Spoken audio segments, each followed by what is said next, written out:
Hello, good afternoon students.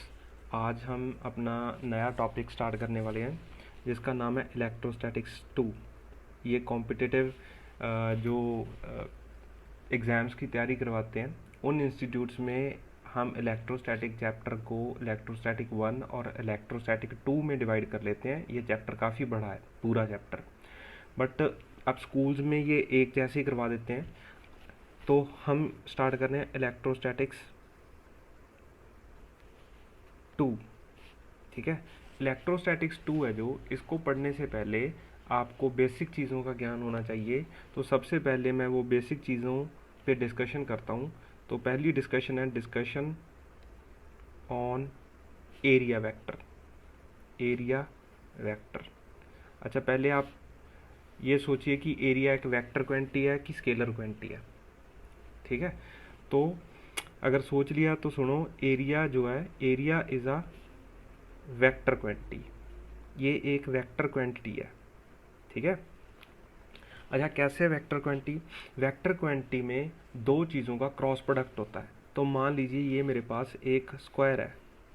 ठीक है, ये मान लीजिए मैं साइड ले लेता हूँ ABCD और साइड A है। ठीक है, तो मुझे इसका एरिया निकालना है। एरिया निकालने के लिए मैं AB क्रॉस AD ऐसे कर सकता हूँ ना, ऐसे ही निकालते हैं लेंथ इनटू ब्रेड्थ। तो ये एक वेक्टर क्वांटिटी है, ये लेंथ है एक, और AD भी एक वेक्टर क्वांटिटी है। तो दोनों का मैं क्रॉस प्रोडक्ट करता हूँ, तो ये AB किसके बराबर है? A के, और ये भी किसके बराबर है? A के। तो इसमें आ गया साइन 90, तो ये मेरे पास आ गया A स्क्वायर। बट क्योंकि ये दो क्रॉस प्रोडक्ट से आया चीज़ें, ये एरिया क्रॉस प्रोडक्ट से आई है और दो वेक्टर्स का क्रॉस प्रोडक्ट हो रहा है, तो इसकी एक डायरेक्शन भी होगी। ठीक है, तो पहली बात तो एरिया एक वेक्टर क्वांटिटी है और इसकी डायरेक्शन भी है। डायरेक्शन हम लेते हैं राइट हैंड थंब रूल से। तो डायरेक्शन है जो, वो हम कैसे लेते हैं? वो है AB क्रॉस AD। तो AB की डायरेक्शन में आप अपना हाथ रखिए ऐसे, मैं आपको दिखाता हूँ कैसे। आप अपना हाथ रखिए AB की डायरेक्शन में ऐसे, और AD की डायरेक्शन में, ये जो AD है उसकी डायरेक्शन में अपनी उंगलियों को घुमाइए। तो ऊपर की तरफ, ये अंगूठे की तरफ, ऊपर की तरफ आपको एरिया वेक्टर मिलेगा। ठीक है, तो बच्चा बोल सकता है सर मैं AB क्रॉस AD क्यों करूँ? AD क्रॉस AB भी कर सकता हूँ। मैं बोलता हूँ करो AD क्रॉस AB। AD ऐसे है और AB इधर है, तो अंगूठा आपका नीचे चला जाएगा। तो जब मैं ऐसे, these are called open areas. ठीक है, ये ओपन एरियाज हम इसे बोलते हैं, ओपन सरफेस। ओपन सरफेस वो होते हैं, जैसे मेरे पास आ गया स्क्वायर आ गया। ओपन सरफेस कौन से होते हैं? स्क्वायर आ गया, ट्रायंगल आ गया, सर्कल आ गया, रेक्टेंगल आ गया। ये सारे मेरे पास ओपन एरियाज हैं। इनकी डायरेक्शन होती है normally, normal to area, inside, inside और outside the plane of paper, outside the plane of paper. ठीक है, मतलब या तो इसके बिल्कुल बाहर की तरफ या बिल्कुल अंदर की तरफ हम एरिया वेक्टर ले सकते हैं। ठीक है, जैसे ये है, ये एरिया वेक्टर बाहर की तरफ है, बिल्कुल इसके परपेंडिकुलर होना चाहिए, या इसके अंदर जाता हुआ बिल्कुल परपेंडिकुलर। ठीक है, तो आप किसी भी डायरेक्शन में ये एरिया वेक्टर ले सकते हैं। ठीक है, क्लोज्ड सरफेस के लिए क्या है, कैसे होता है? क्लोज्ड सरफेस, क्लोज्ड सरफेस जैसे होते हैं मेरे पास स्फीयर, जैसे मेरे पास हो गया क्यूब, जैसे मेरे पास क्यूबॉइड, ये सारे क्लोज्ड सरफेस कहलाते हैं। इनका जो एरिया वेक्टर है, एरिया वेक्टर है, पहली बात तो ये आपको मानना पड़ेगा। तो इसकी डायरेक्शन है जो, वो डायरेक्शन होती है perpendicular to area outwards, outwards. इसकी डायरेक्शन आप किसी भी अंदर या बाहर, outside the plane of paper या inside the plane of paper ले सकते हो। बट यहाँ पे जो एरियाज होते हैं, इनकी जो डायरेक्शन है वो फिक्स्ड होती है, उसको हम ऐसे ही ले सकते हैं, ऐसे। जैसे मान लीजिए क्यूब है। ठीक है, तो जो एरिया वेक्टर है उसकी डायरेक्शन है जो, वो फिक्स है। ये जो अगर प्लेन है तो बाहर की तरफ, अगर इस प्लेन की बात करूँगा तो बाहर, ऊपर वाले की बाहर, नीचे वाले की इधर। एक ये वेक्टर है, ये जो एरिया सामने वाला एरिया, इसकी इस डायरेक्शन में, पीछे वाले की उस डायरेक्शन में। ठीक है, तो इसकी इस डायरेक्शन में। तो इसकी जो डायरेक्शन होती है वो हमेशा परपेंडिकुलर टू द एरिया होती है। एरिया वेक्टर की डायरेक्शन की बात कर रहा हूँ। तो इस सरफेस की, टॉप सरफेस की जो डायरेक्शन होगी वो परपेंडिकुलर टू द एरिया होगी और बाहर होगी हमेशा। इस केस में आप किसी भी डायरेक्शन में ले सकते हो, ठीक है। तो ये चीज़ हमें समझ आ गई कि भाई जो एरिया है, जैसे मेरे पास स्फीयर है, ये स्फीयर, तो इसका जो एरिया वेक्टर है वो ऐसे आप परपेंडिकुलर टू द सरफेस, ऐसे ये 90 डिग्री एंगल ऐसे नहीं ले सकते आप, ठीक है, क्योंकि ये एंगल 90 डिग्री नहीं है, तो ये गलत है। आप यहाँ से लो ऐसे, तो ये एंगल 90 होना चाहिए, तो ये एरिया वेक्टर की डायरेक्शन है, ठीक है। तो हमें एरिया वेक्टर की समझ आ गई।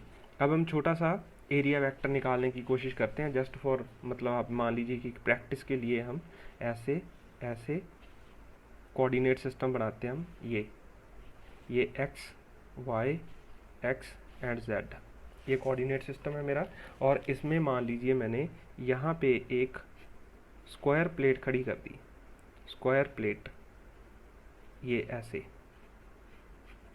ठीक है, स्क्वायर प्लेट साइड ए, स्क्वायर प्लेट साइड ए, स्क्वायर प्लेट साइड ए साइड वाली स्क्वायर प्लेट खड़ी कर दी हमने, such that this angle is side 5 ले लेते हैं, साइड 5 यूनिट है कुछ भी। तो ये जो एंगल है ये मान लीजिए 37 है, तो आपको भाई इसका एरिया वेक्टर लिखना है, ठीक है। तो एरिया वेक्टर लिखना है तो लिख लेते हैं, ये इसको कोऑर्डिनेट सिस्टम के हिसाब से इसको 0 0 0 मान लिया, तो ये कितना आ गया 0,5,0।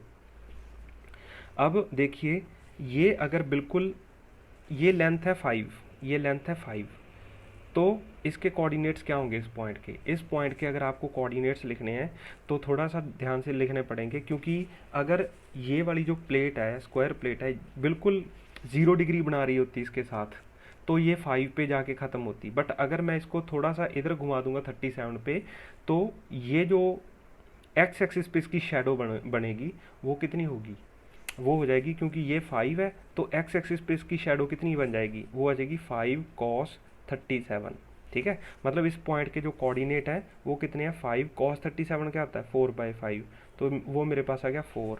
तो इस पॉइंट के कोऑर्डिनेट्स आ गए 4, कॉमा वाई एक्सिस में कितना है 0, और जेड एक्सिस में कितना आ गया, जेड एक्सिस में ये एक्स एक्सिस में कोऑर्डिनेट्स आ गए, तो आ गया 5 sin 37, तो आ गया 5 इंटू 3/5, तो मेरे पास आ गया 3। तो ये मेरे पास इसके कोऑर्डिनेट्स आ गए। अब जो ये वाली लेंथ है इसको मैं ऐसे लिख सकता हूँ, इसका नाम भी दे देते हैं, इसको ABC नाम रख लेते हैं इसका। तो ये मेरे पास आ गया A, ये B, ये C, ये D।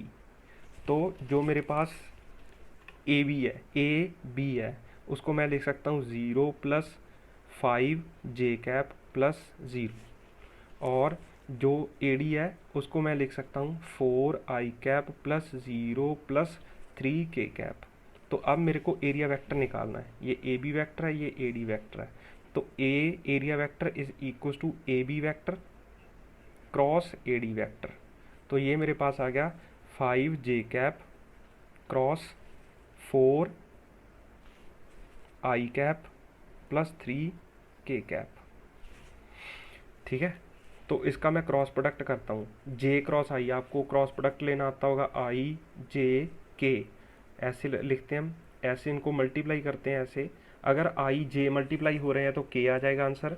तो j क्रॉस i, 5 4 ज़ा 20, तो j क्रॉस i मतलब उल्टी डायरेक्शन में जाके मल्टीप्लाई हो रहा है, तो -k आ जाएगा, प्लस 5 3 ज़ा 15, j क्रॉस k तो पॉजिटिव i आ जाएगा। तो आंसर मेरे पास आ गया -20k + 15i, ये मेरा आंसर आ गया, ठीक है। तो ऐसे हम एरिया वेक्टर लिखते हैं। अब हम आगे चलते हैं, अगर आपको एरिया वेक्टर फील आती है कि एरिया एक वेक्टर क्वांटिटी है, तो आगे जाके जब हम पढ़ेंगे तो आपको और ज़्यादा फीलिंग आएगी इसकी कि हाँ ठीक है, ये ऐसी चीज़ें चल रही हैं, ऐसे होता है तो ऐसे है, ऐसा है तो ऐसा है। आगे जाके हम देखते हैं, next thing is called electric flux. Electric flux, ये चीज़ क्या है इलेक्ट्रिक फ्लक्स, देखिए ये है सिंपली, अगर इसकी डेफिनेशन की बात करें तो it is count of number of electric field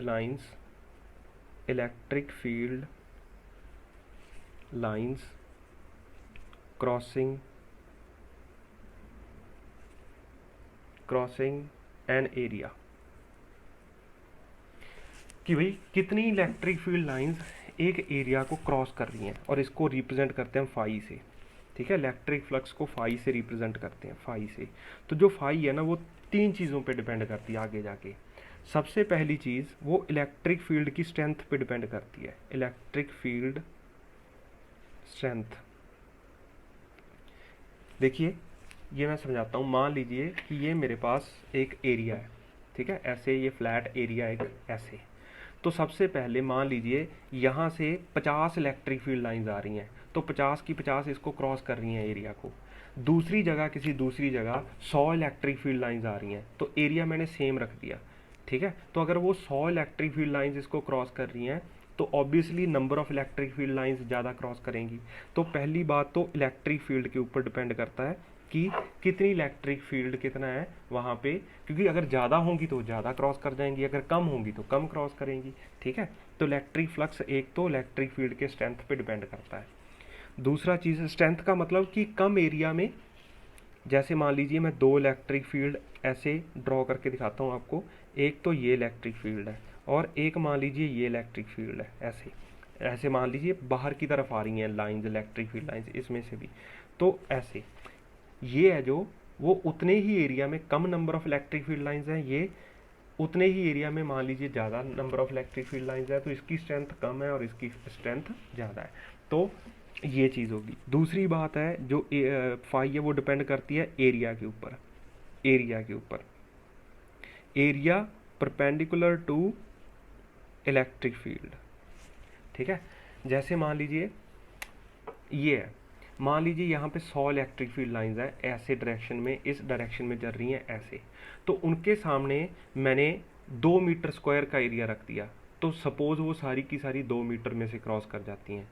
और दूसरी बार मान लीजिए मैंने 1 मीटर स्क्वायर का एरिया रख दिया सामने, तो अब वो सारी की सारी थोड़ी ना क्रॉस कर पाएंगी, क्योंकि अगर सारी की सारी 2 मीटर स्क्वायर में से क्रॉस करती हैं तो अब वो आधी ही इस एरिया को क्रॉस कर पाएंगी। तो number of electric field lines crossing an area वो कम हो जाएंगी। तो दूसरी बात एरिया वेक्टर पे वो डिपेंड करता है।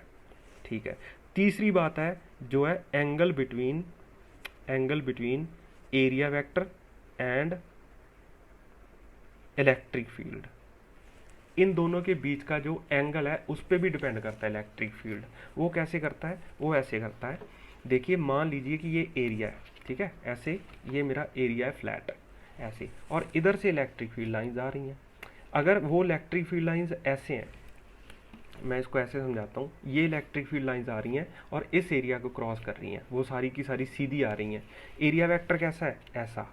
और यहाँ इसको मैं इधर मान लेता हूँ, एरिया वेक्टर तो हम किसी भी डायरेक्शन में मान सकते हैं, मैंने आपको बताया था।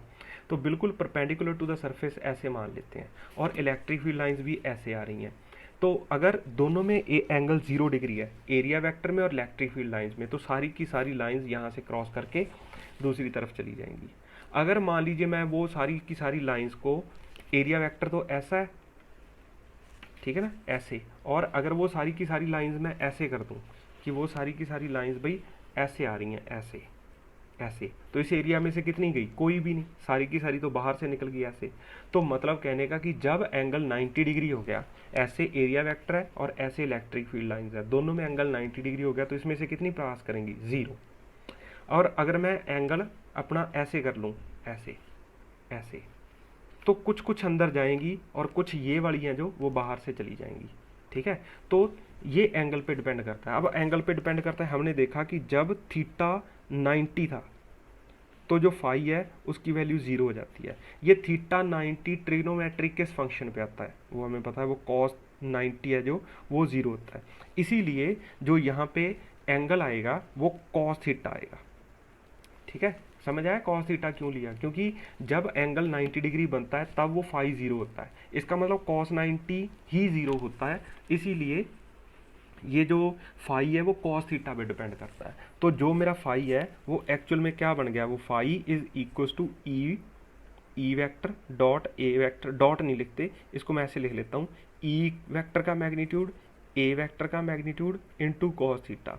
तो ये चीज़ है जो, ये हमने सुनी सुनी चीज़ है, ठीक है। ई ए कॉस थीटा या ए बी कॉस थीटा, है ना, वो क्या होता है, डॉट प्रोडक्ट। तो जब कॉस थीटा आता है तो डॉट प्रोडक्ट करते हैं तो वो आ जाएगा E vector dot A vector.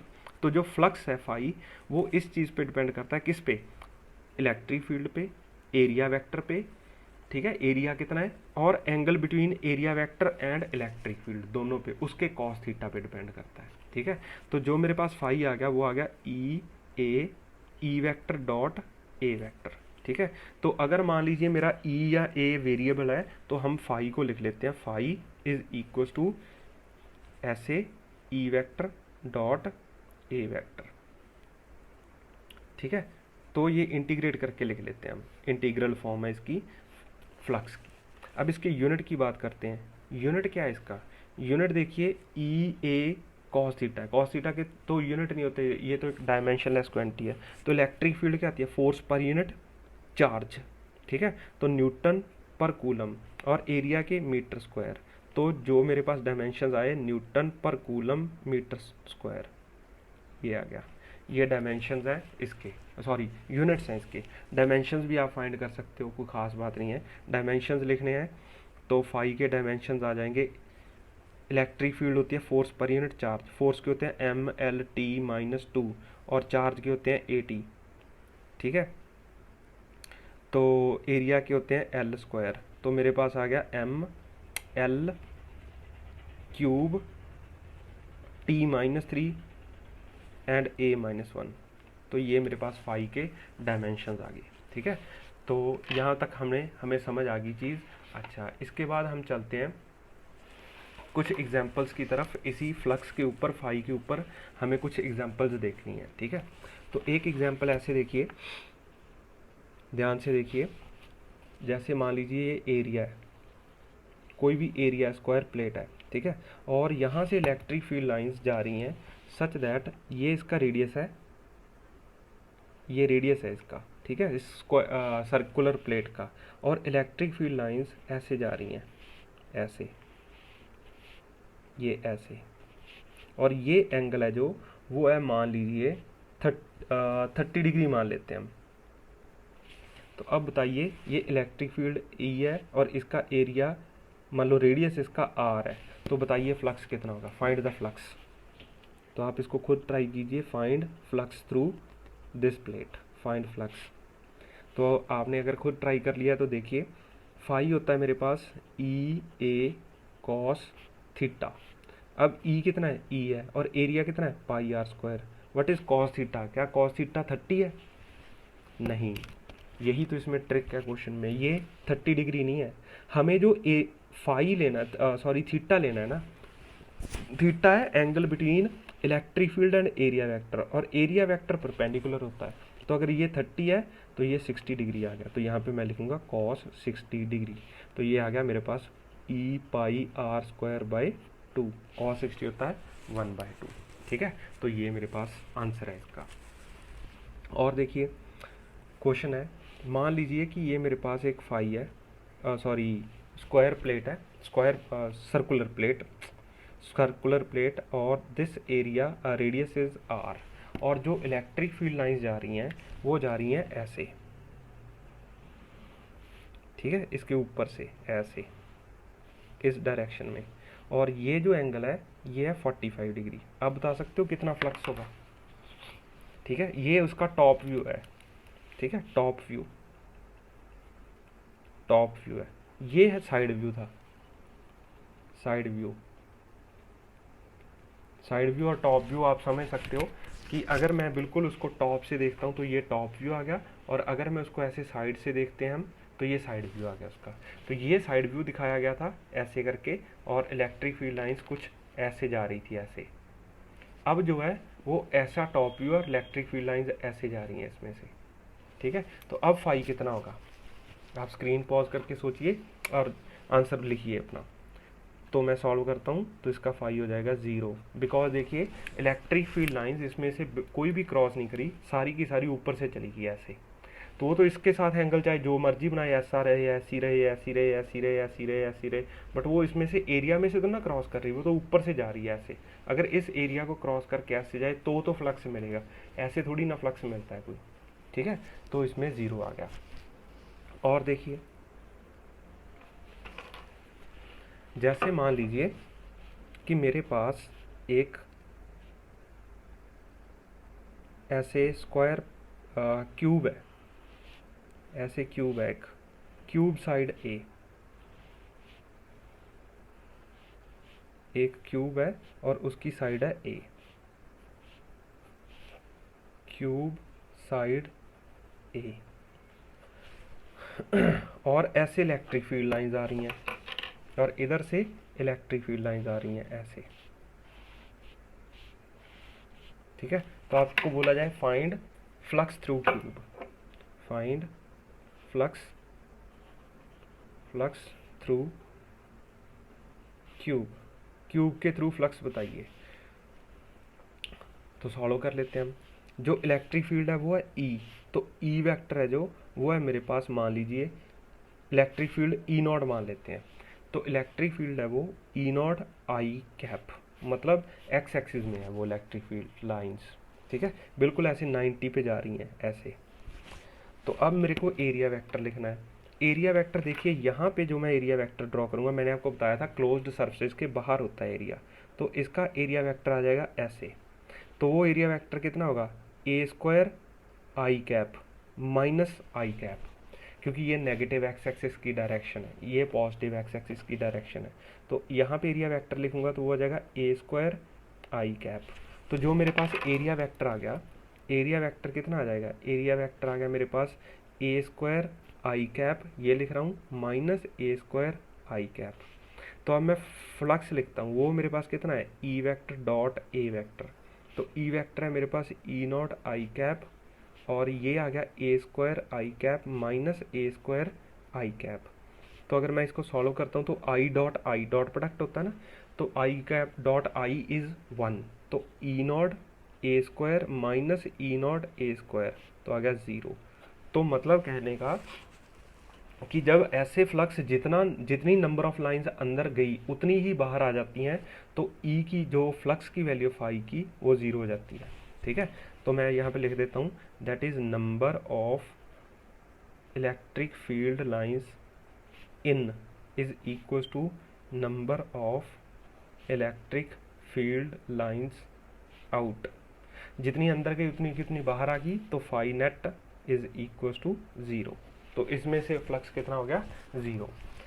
ऐसे ही अगर मान लीजिए मेरे पास एक स्फीयर है ऐसे, तो स्फीयर के बाहर मैं कोई चार्ज रख सकता हूँ क्यू, तो जितनी number of electric field lines अंदर जाएंगी उतनी ही बाहर जाएंगी ऐसे। तो इसका फ्लक्स भी कितना आ जाएगा, 0, ठीक है। देखिए इसमें थोड़ा सा मतलब समझने वाली चीज़ है, मैं वैसे तो कोई नहीं बताएगा आपको, बट फिर भी अगर आप मतलब थोड़ा सा ध्यान देंगे तो आपको समझ आ जाएगी चीज़। ये मेरे पास यहाँ पे तो कांस्टेंट इलेक्ट्रिक फील्ड था, यहाँ पे कांस्टेंट इलेक्ट्रिक फील्ड नहीं है, एक चार्ज प्रोड्यूस कर रहा है। तो हमने पढ़ा था कि चार्ज के नज़दीक यहाँ पे डेंसिटी ज़्यादा है इलेक्ट्रिक फील्ड लाइंस की, तो इलेक्ट्रिक फील्ड ज़्यादा है और यहाँ पे कम है। फिर भी इसमें जो फाई है वो 0 कैसे हो जाता है वो देखिए। जैसे मान लीजिए यहाँ पे इलेक्ट्रिक फील्ड कम है और यहाँ पे अगर मैं एरिया वेक्टर ड्रॉ करता हूँ, तो ये मेरे पास एरिया वेक्टर आ गया such that this angle is 90, तो ये एंगल आ गया θ1। और अगर यहाँ पे इलेक्ट्रिक फील्ड लाइंस में ड्रॉ करूँगा और एरिया वेक्टर मतलब ड्रॉ करूँगा, तो ये 90 है और ये टोटल एंगल आ गया θ2, ठीक है। यहाँ पे जो इलेक्ट्रिक फील्ड है वो है E1 और यहाँ पे इलेक्ट्रिक फील्ड है E2। तो जो फ्लक्स फाई आउट है वो कितना है, वो है मेरे पास एरिया वेक्टर, तो डी ए ही आ गया, यहाँ पे भी छोटा सा एरिया डी ए और यहाँ पे भी एरिया डी ए। तो फ्लक्स आउट जो बाहर जा रहा है इलेक्ट्रिक फ्लक्स वो कितना है, d A into E one into cos θ1। और जो फ्लक्स इन आया अंदर आया वो कितना है, d A E two into cos θ2। But E one is greater than E two, यहाँ पे ई वन है, sorry E two is greater than E one. यहाँ पे है जो वो ज़्यादा है, ये कम है। इसका मतलब जो फ्लक्स इन है वो बड़ी क्वांटिटी है, phi in can be greater than phi out. इसका मतलब नेट फ्लक्स जीरो नहीं हो सकता, बट ये जीरो है। क्यों? देखिए, but theta one is smaller than theta two. यहाँ ऐसे कह सकते हैं theta one is acute and theta two is obtuse. Obtuse का मतलब हो गया वो ग्रेटर देन 90 डिग्री है, और ग्रेटर देन 90 डिग्री है तो वो किस में चला गया? ग्रेटर देन 90 है तो वो नेगेटिव हो जाती है क्वांटिटी। ठीक है, तो ये जो चीज़ है ना बड़ी बड़ी, ये नेगेटिव होगी, और ये चीज़ है जो वो पॉजिटिव होगी। ठीक है, तो अगर आप नेगेटिव और पॉजिटिव लोगे, ये इलेक्ट्रिक फील्ड तो बिल्कुल छोटी है, बट इसकी वैल्यू है जो वो बड़ी है। तो ये ओवरऑल क्वांटिटी और ये ओवरऑल क्वांटिटी को अगर मैं दोनों को जोड़ता हूँ तो ये ज़ीरो आ सकता है। ठीक है, क्योंकि ये इलेक्ट्रिक फील्ड तो यहाँ पे कम है, बट जो कॉस थीटा की वैल्यू है वो क्या है? वो पॉजिटिव है। यहाँ पे इलेक्ट्रिक फील्ड की वैल्यू ज़्यादा है क्योंकि वो क्लोज टू चार्ज है, तो इलेक्ट्रिक फील्ड ज़्यादा है। बट क्योंकि कॉस थीटा की वैल्यू नेगेटिव है, तो जो इसका आंसर ज़ीरो आ सकता है। ठीक है, अगर आप इसको ध्यान से सोचोगे तो इसका आंसर ज़ीरो हो सकता है, मतलब नेगेटिव क्वांटिटी में से ये सब्ट्रैक्ट कर रहे हैं हम। ठीक है, तो हम कह सकते हैं as electric field E1 will be negative, sorry यहाँ पे इलेक्ट्रिक फील्ड E2 नेगेटिव है। ठीक है, तो ये फाई जो नेट है, phi net can be zero, यहाँ पे ज़ीरो आ सकती है।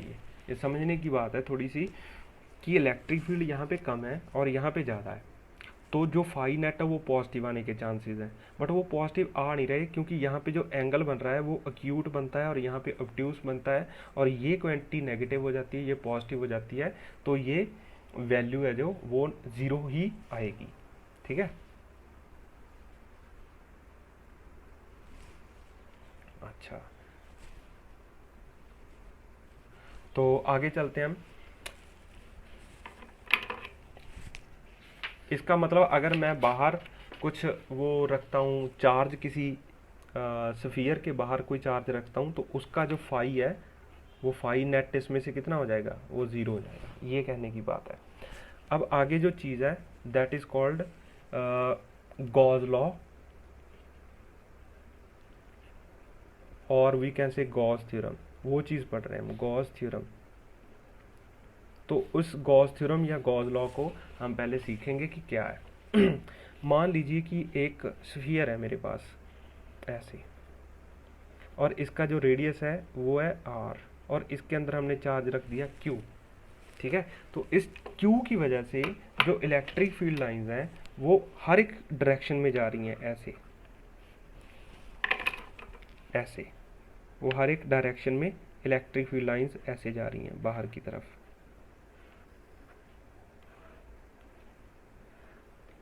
ऐसे।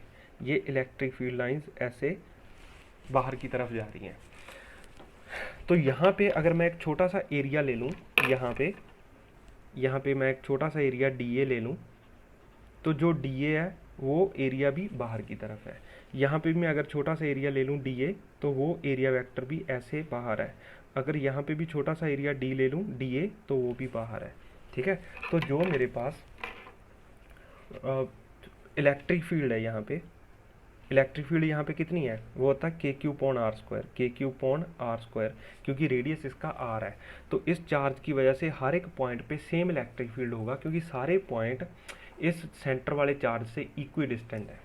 दूसरी बात, एरिया वेक्टर DA, तो area vector is same area हमने लिया है वो, क्योंकि हमने चूज़ किया छोटा छोटा एरिया, तो same area everywhere, same area. तो जो मेरे पास फाई है वो कितना आता है? E vector dot DA vector into cos theta, और इसको मैं इंटीग्रेट कर दूंगा as theta is equal to 0 degree. तो जो थीटा है वो 0 डिग्री है, क्योंकि इलेक्ट्रिक फील्ड में और एरिया वेक्टर में सेम एंगल है। ठीक है, ये एरिया वेक्टर आ गया मेरा छोटा सा DA वेक्टर। तो क्योंकि इलेक्ट्रिक फील्ड में और एरिया वेक्टर में 0 डिग्री एंगल है, तो ये मेरे पास आ गया, इसको इंटीग्रेट करूंगा मैं 0 से लेके ओवर द एंटायर एरिया, तो आ गया 4πr²। स्फीयर का एरिया होता है ना 4πr², ये स्फीयर है, स्फीयर। तो इसको मैं सॉल्व करता हूँ, यही गॉस थ्योरम कहलाती है बेसिकली।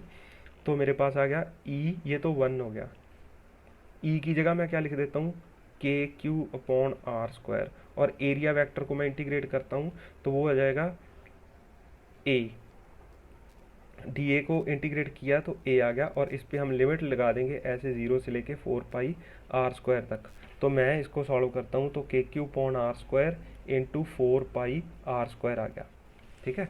तो r² ने r² को मार लिया, तो k की वैल्यू क्या आती है, k की वैल्यू तो है q इंटू 4π आ गया ना, तो इसकी वैल्यू होती है 4πε0। तो 4π ने 4π को मार लिया, तो q/ε0 मेरे पास वैल्यू आ गई।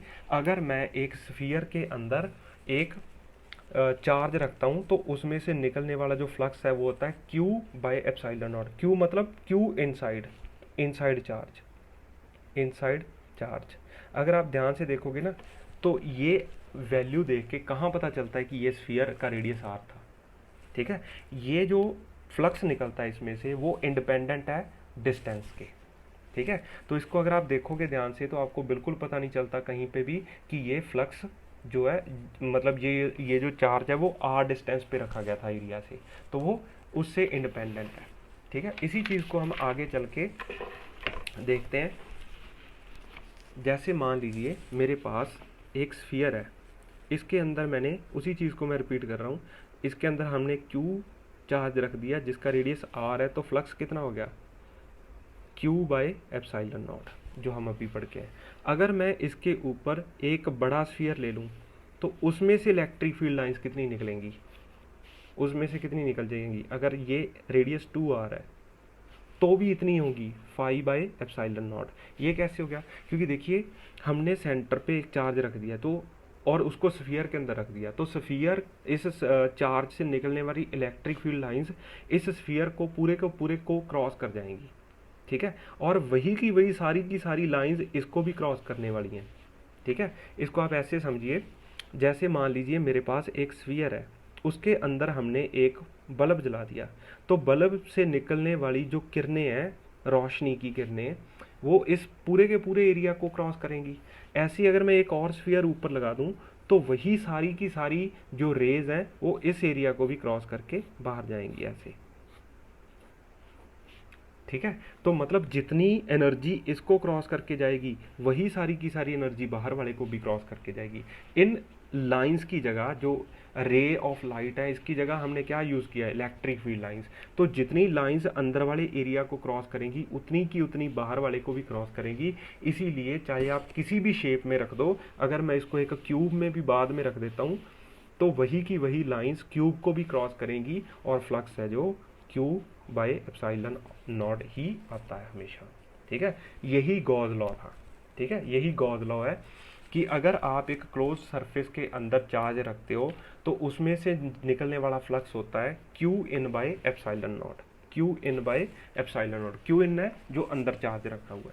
अब और देखिए, मान लीजिए कि मेरे पास एक स्फीयर एक चार्ज है q1। ये बहुत इंपॉर्टेंट चीज़ है, ये Gauss law, it's very very very important thing. और ये जो है, ये छोटी सी डेरिवेशन हमने की थी, ये बहुत इंपॉर्टेंट है, इसको पूछा जाता है एग्जाम में, और इस पर काफ़ी स्ट्रेस दिया जाता है, इसके रिजल्ट पे, इसके ये प्रूफ पे, ठीक है। तो ये इंपॉर्टेंट चीज़ है। अच्छा, मान लीजिए q1 है, ये q2 चार्ज है, और यहाँ पे चार्ज q3 पड़ा है, ठीक है। तो हमने इसके ऊपर q1 और q2 के ऊपर एक क्लोज सरफेस बना दिया, and this close surface is called Gaussian surface, Gaussian surface, ठीक है। ये गॉसियन सरफेस बना दिया, तो φ1 की वजह से फ्लक्स कितना है, ठीक है। q1 की वजह से, q1 की वजह से कितना है, वो है मेरे पास E vector dot DA vector. इसको ऐसे लिखते हैं, और इस पे मैं इंटीग्रल, और ये साइक्लिक इंटीग्रल बोलते हैं इसको। ये साइक्लिक इंटीग्रल का मतलब है कि ये इंटीग्रेशन हो रही है ओवर द क्लोज्ड सरफेस। तो मतलब मान लीजिए मैंने एक सफियर एक तरह का इसके ऊपर रख दिया दोनों चार्जेस के ऊपर, तो इसे साइक्लिक इंटीग्रल बोलते हैं। तो जब हम गॉस लॉ लिखते हैं ना, Gauss law phi is equal to E vector dot D A vector, this is with the cyclic integral, कि भाई ये एक क्लोज्ड सरफेस के ऊपर एप्लीकेबल है जो क्लोज है चारों तरफ से। तो E vector dot D A vector is equal to, मतलब इसकी वजह से ये मैं लिख दूंगा, इसकी वजह से इलेक्ट्रिक फील्ड कितनी प्रोड्यूस हो रही है, ई वन इंटू डी ए, तो ये आ जाएगा Q one by epsilon not. मैं सिर्फ इसका फ्लक्स लिख रहा था। अब मैं दूसरे का फ्लक्स लिखता हूँ, फाई टू का फ्लक्स है जो वो है E two dot D A vector, और ये भी साइक्लिक इंटीग्रल है, तो ये मेरे पास आएगा Q two by epsilon not. अब फाई थ्री, तीसरे की वजह से फ्लक्स कितना है, इसकी वजह से, तो देखिए हमने इससे पहले भी किया था कि अगर आप एक क्लोज सरफेस के बाहर एक चार्ज रखते हो तो जितनी इलेक्ट्रिक फील्ड लाइंस अंदर जाएंगी उतनी ही बाहर जाएंगी। तो ये मेरे पास आ जाएगा E vector E three dot D A vector is equal to zero. तो मेरे पास जो फाई आ गया, फाई नेट आ गया मेरे पास, वो आया मेरे पास phi one plus phi two plus phi three. तो ये मेरे पास आ गया ई वन, इन तीनों को जोड़ दूंगा, E one plus E two vector plus E three vector dot D A, और over the closed integral is equal to, इन तीनों को दूसरी तरफ जोड़ूंगा तो Q one plus Q two by epsilon not.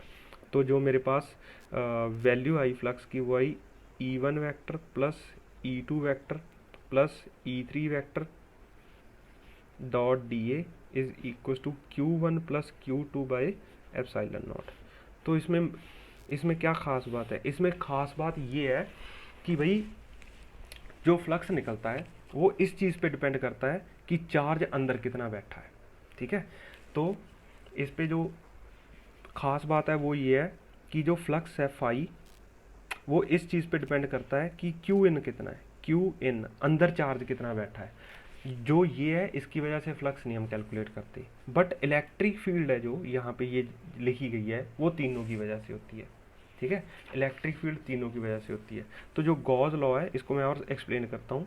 Gauss law है जो वो लिखा गया that E vector dot D A vector is equal to, इसको मैं Q one plus Q two को लिख सकता हूँ क्यू इन के अंदर चार्ज कितना है, Q in by epsilon not. ये गॉस लॉ है, ठीक है। कि अगर हम एक क्लोज्ड सरफेस लेते हैं जिसके अंदर कुछ चार्ज क्यू इन पड़ा है, तो उसमें से निकलने वाला ये इलेक्ट्रिक फील्ड और ये एरिया, उस क्लोज सरफेस का एरिया हमेशा आपको ये वैल्यू देगा Q in by epsilon not, ठीक है।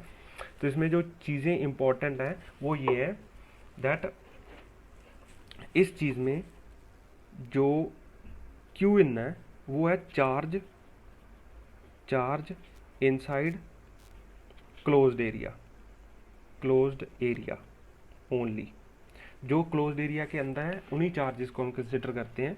दूसरी बात, electric field E vector is due to all the charges whether inside or outside the surface, ठीक है। तो मैं जो बोल रहा था वो ये था कि जैसे ये है मेरे पास ये सिस्टम, तो इलेक्ट्रिक फील्ड जब मैं लिखता हूँ तो इसकी वजह से, इसकी और इसकी तीनों की वजह से लिखता हूँ, बट जो फ्लक्स लिखते हैं वो सिर्फ इन दोनों की वजह से लिखते हैं, ठीक है। तो जो क्यू इन है वो है charges inside the closed area only, but electric field is due to all the charges whether inside और आउटसाइड द सरफेस एरिया, ठीक है। तो अगर मान लीजिए मेरे पास जो क्यू इन है, Q in is negative, this implies जो मेरे पास E vector dot D A होगा, this will be negative, will be negative, ये भी नेगेटिव होगा, ठीक है। अगर मान लीजिए मेरे पास ऐसे दो चार्जेस पड़े हैं और ऐसे मतलब क्लोज सरफेस है, ये 2 कूलम चार्ज है और यहाँ पे -1 कूलम चार्ज है, तो जो मैं क्यू इन लिखूंगा वो क्यू इन होगा 1 कूलम। ठीक है, ऐसे 1 कूलम। तो इसमें जो इम्पोर्टेंट और जो कॉन्सेप्चुअल चीज़ें हैं वो ये हैं that if Q net is equal to if phi net is zero, अगर फाई नेट ज़ीरो है मतलब टोटल फ्लक्स ज़ीरो है, this implies electric field is equal to zero. अगर फाई नेट ज़ीरो है तो क्या इलेक्ट्रिक फील्ड नेट ज़ीरो होगी? ये सही है कि गलत है, ट्रू और फॉल्स? तो ये फॉल्स स्टेटमेंट है। देखिए कैसे, जैसे मान लीजिए मेरे पास यहाँ पे एक चार्ज पड़ा है -2 कूलम, एक चार्ज पड़ा है 2 कूलम और एक बाहर चार्ज पड़ा है दैट इज़ 2 कूलम। तो जो फाई नेट है वो फाई नेट कितना होगा? फाई नेट तो सिर्फ अंदर वाले चार्जेस की वजह से लिखते हैं, वो ज़ीरो हो गया, तो फाई नेट तो ज़ीरो हो गया क्योंकि क्यू इन ज़ीरो हो गया। बट इलेक्ट्रिक फील्ड तो सबकी वजह से लिखते हैं ना, इसकी वजह से इलेक्ट्रिक फील्ड, इसकी वजह से और इसकी वजह से। तो मान लीजिए इसका और इसका इलेक्ट्रिक फील्ड तो कैंसिल आउट कर रहे हैं, बट ये तो बच गया ना। इसीलिए जब फाई नेट ज़ीरो है तो ई नेट ज़ीरो होना ये ज़रूरी नहीं है। दूसरा, if E net is equal to zero, if E net is equal to zero everywhere on closed surface,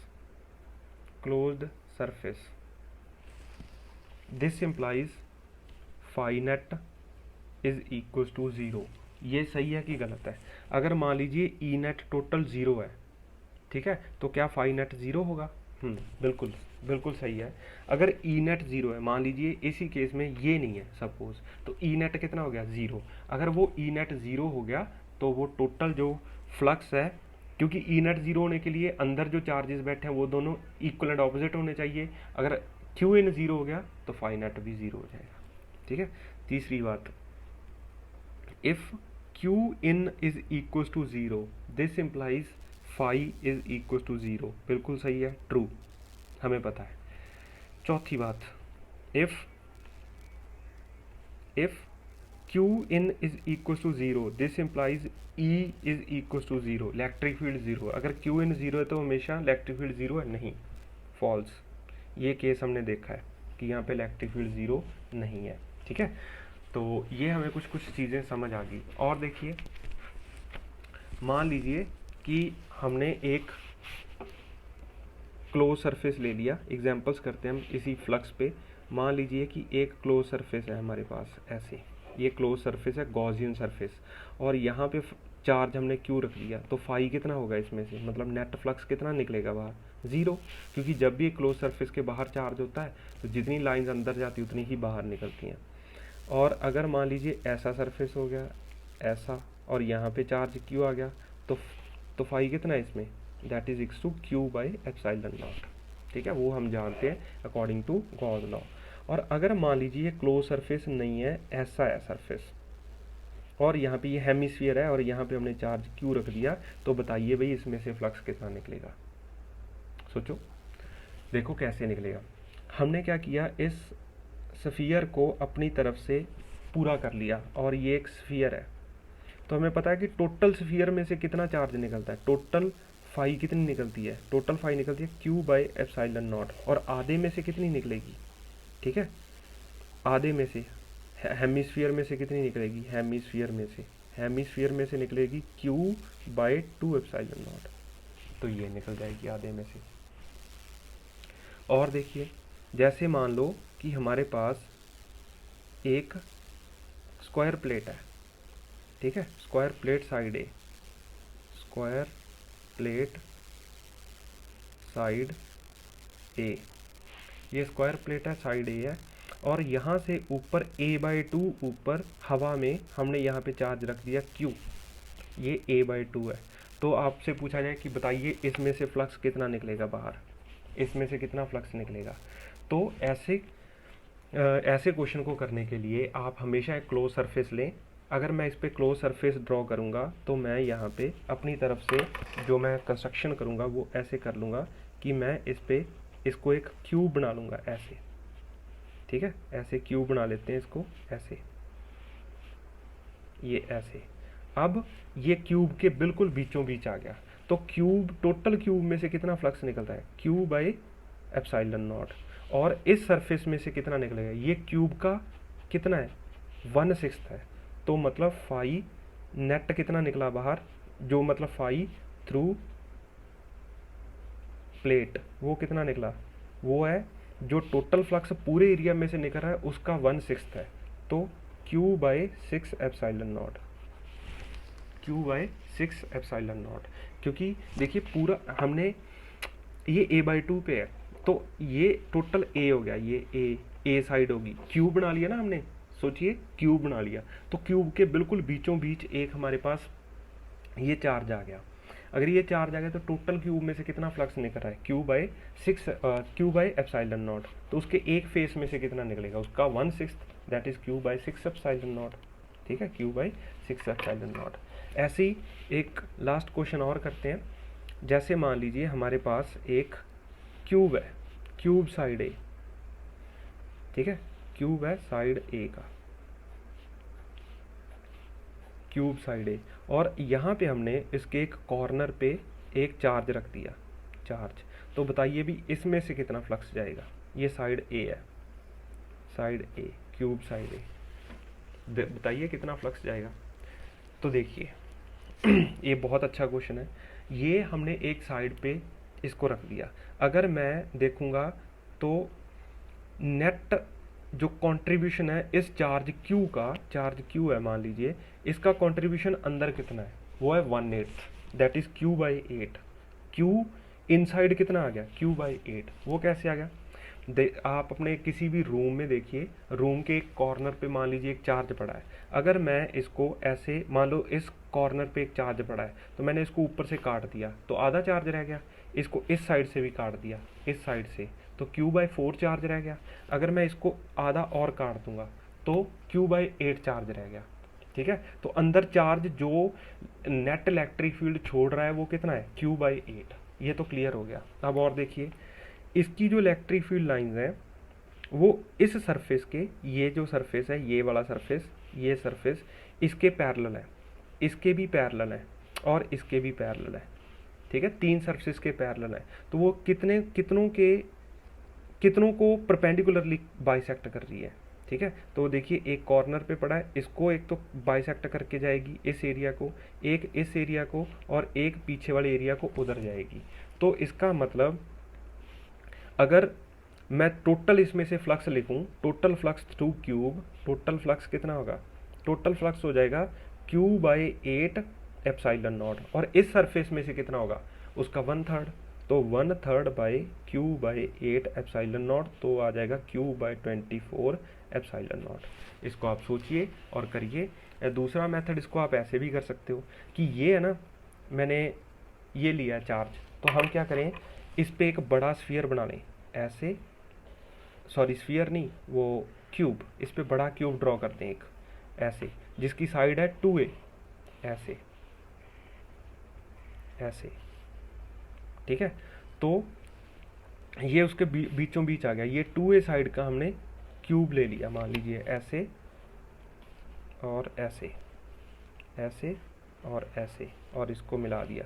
देखिए ये मान लीजिए बड़ा क्यूब आ गया, और बड़े क्यूब के बिल्कुल बीचों बीच ये मेरा फ्लक्स आ गया। तो ये उसका जो एक साइड है उसका 1/4 पार्ट है, ये 2a है, ये भी 2a है, और ये a और a है, ये 2 2 ज़र 4, तो 4a² नीचे वाला ये एरिया पूरे फ्लोर का आ गया, उसका ये 1/4 है। तो इसमें से कितना फ्लक्स जाएगा नीचे वाली रेड कलर की फ्लोर में, तो वो फ्लक्स जाएगा phi through red colour floor, phi through red colour floor, तो वो आ जाएगा क्यू बाई 6 एप्सिलॉन नॉट, क्योंकि वो 1/6 है ना, और उसके 1/4 में से ये जो शेडेड रीजन है वो 1/4 उसका है, तो 1/4 into Q by 6 epsilon naught, that is equals to Q by 24 epsilon naught. इतना फ्लक्स इसमें जाएगा, चाहे आप ऐसे कर लो चाहे ऐसे कर लो। और अगर किसी में इसमें प्रॉब्लम है तो आप मेरे से पूछिए, मैं आपको दोबारा एक्सप्लेन करके ये बता दूंगा कि ये क्वेश्चन कैसे। बट आपको इसके लिए आपकी इमेजिनेशन स्ट्रांग होनी चाहिए, आप इसको इमेजिन कीजिए और फिर देखिए कि आपको समझ आता है कि नहीं आता। और कोई भी इसमें दिक्कत है तो प्लीज़ आस्क मी, मुझे मैसेज कीजिए, मैं आपको इसका सल्यूशन दे दूँगा। ठीक है, थैंक यू।